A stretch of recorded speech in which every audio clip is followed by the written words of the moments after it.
और समाजवादी पार्टी, आश्चर्य होता है मुझे, समाजवादी पार्टी जब किसान के बारे में बोले, युवा के बारे में बोले, महिलाओं के बारे में बोले, तो मुझे आश्चर्य होता है।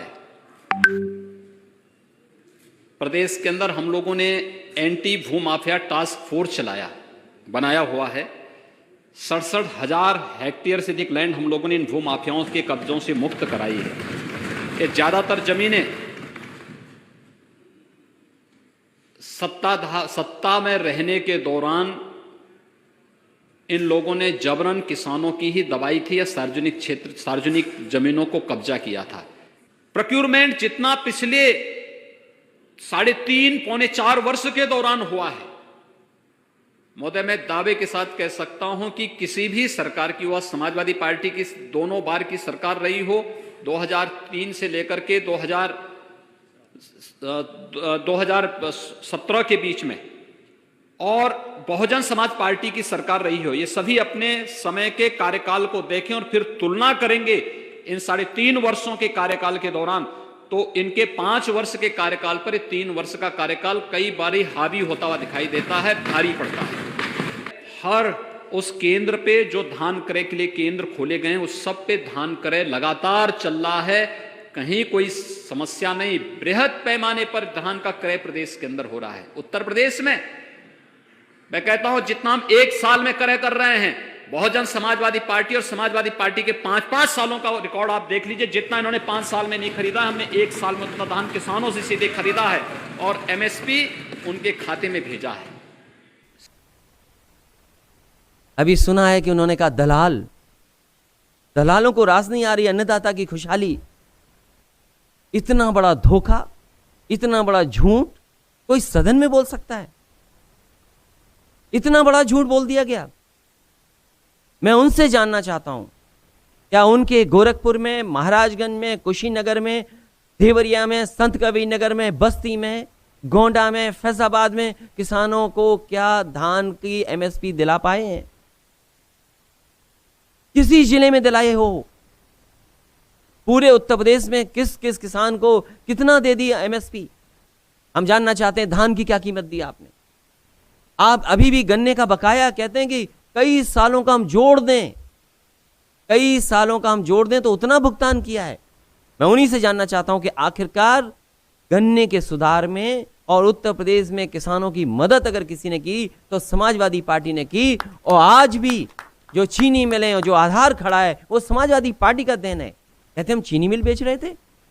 मैं उनसे जानना चाहता हूं कि अगर वो वाकई में योगी हैं तो सच बताएं कि आखिरकार उत्तर प्रदेश में चीनी मिल कितनी लगवाई हैं, चाहे वो नेताजी ने लगवाई हो, चाहे समाजवादी लोगों ने लगाई हो। कोई बताए कि कौन सी चीनी मिल हम लोगों ने बेच दी। और ठोक दो नारे का क्या असर है? ठोक दो नारे का तो असर ऐसा है, ठोक दो नारे का तो असर ऐसा है, महाराज सिंह तो बैठ जाओ, आ जाओ। ठोक दो का तो असर ऐसा है कि किसी का कुछ नहीं पता और कानून व्यवस्था में क्या नहीं हो रहा। इतनी लूट और भ्रष्टाचार कभी नहीं हुई होगी पुलिस विभाग में जितना भारतीय जनता पार्टी की सरकार में हो रही है। और मुझे खुशी है इस बात की कि पुलिस के अधिकारी रहे तो उन्होंने बताया कि क्या समाजवादी पार्टी ने स्ट्रक्चरल चेंज किया है, क्या इंफ्रास्ट्रक्चर दिया है पुलिस को। वो जो भवन बना है, पुलिस भवन, जो पहली बार घुसता है उसके अंदर वो ये नहीं मानता है कि पुलिस का ऐसा भी भवन हो सकता है। और पुलिस को इसलिए इतना अच्छा भवन और इतना अच्छा इंफ्रास्ट्रक्चर दिया कि कम से कम जनता को न्याय मिले। लेकिन वहां बैठ करके लोगों ने अन्याय किया, लोगों के साथ झूठे मुकदमे लगाए।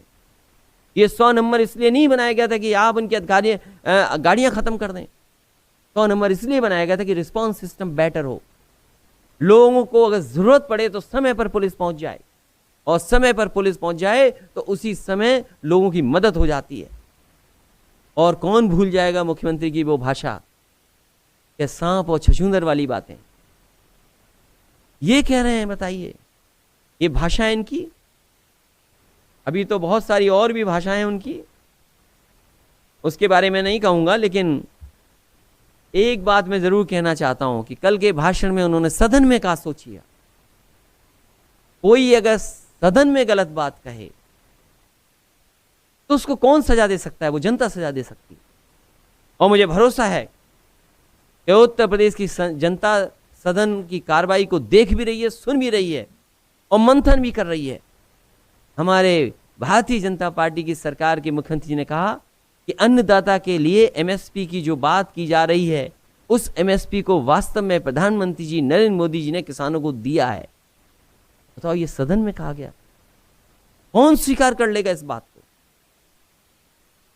एमएसपी दी गई है, कौन स्वीकार करेगा इस बात को? न मक्के की एमएसपी मिली, न धान की मिली, पूरे खेती चौपट हो गई, बर्बाद हो गई।